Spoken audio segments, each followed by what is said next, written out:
सतानी, क्या है बताओ अपन परेशानी। खेत बगिया तुझे भी तो घुमाना है,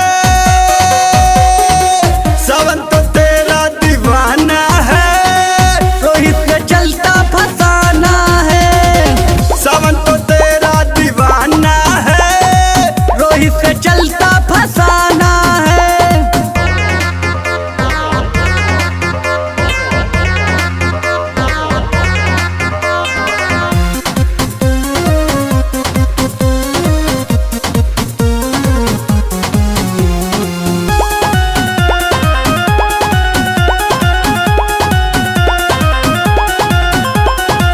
खटिया में आ जाओ ना शर्माओ, प्रेम की भाषा हमें भी सिखाओ। सामने से मेरे तुम हट जाओ, मुझ पे ना तुम ऐसे चक्कर चलाओ।